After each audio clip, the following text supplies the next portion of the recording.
Namo Sanghyang Adi Budaya, Namo Buddhaya. Perkenalkan, nama saya Nikolas Yang dari Universitas Sumatera Utara, dari Fakultas Fasikom TI, Prodi Ilmu Komputer dengan NIM 21140162. Hari ini saya akan menyampaikan video dengan judul Kerukunan Antar Umat Beragama. Di dunia ini, tidak ada agama yang mengajarkan yang tidak baik. Semua agama pasti mengajarkan kebaikan agar kita semua bisa hidup dengan rukun dan damai. Di Indonesia sendiri, kita mempunyai 6 agama yang diakui oleh Indonesia. Oleh karena itu, agar dapat hidup dengan damai dan tentram, maka kita perlu memahami tentang kerukunan antar umat beragama. Dalam KBBI, rukun mempunyai pengertian baik, damai, tidak bertengkar, bersatu hati, serta bersepakat. Kerukunan antar umat beragama sendiri berarti kerukunan yang menjadi modal utama dalam kehidupan beragama di Indonesia.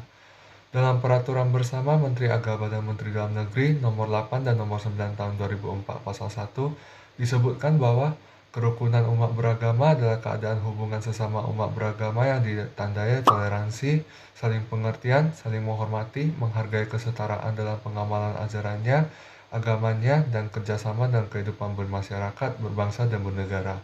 Dalam agama Buddha, kerukunan umat beragama adalah sikap hidupnya rukun dan damai. Sang Buddha menganjurkan 6 dharma yang bertujuan agar kita saling mengingat, mencintai, menghormati, saling menghindari percecokan yang akan menunjang kerukunan, persatuan, dan kesatuan. Untuk menciptakan dan mencegah kerukunan antar umat beragama di Indonesia, pemerintah merancang konsep kerukunan yang disebut dengan trilogi kerukunan umat beragama yang harus dijunjung oleh seluruh rakyat Indonesia, yaitu yang pertama kerukunan internal umat beragama, yaitu kerukunan antar aliran dalam satu agama. Yang kedua adalah kerukunan antar umat beragama, yaitu kerukunan antar satu agama dengan agama yang berbeda. Yang terakhir adalah kerukunan antar umat beragama dengan pemerintah. Salah satu tokoh dalam agama Buddha yang menjunjung tinggi kerukunan antar umat beragama adalah Raja Asoka. Raja Asoka mengeluarkan dekretnya tentang kerukunan antar umat beragama di dalam Dekret Asoka.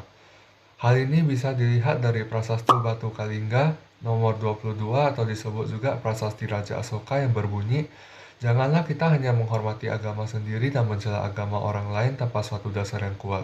Sebaliknya, agama orang lain pun hendaknya dihormati atas dasar-dasar tertentu. Dengan berbuat demikian, kita telah membantu agama kita sendiri untuk berkembang di samping menguntungkan pula agama orang lain. Dengan berbuat sebaliknya, kita telah merugikan agama kita sendiri, di samping merugikan agama orang lain.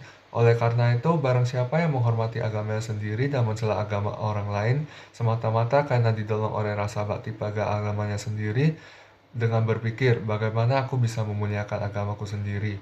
Dengan berbuat demikian, ia malah amat merugikan agamanya sendiri.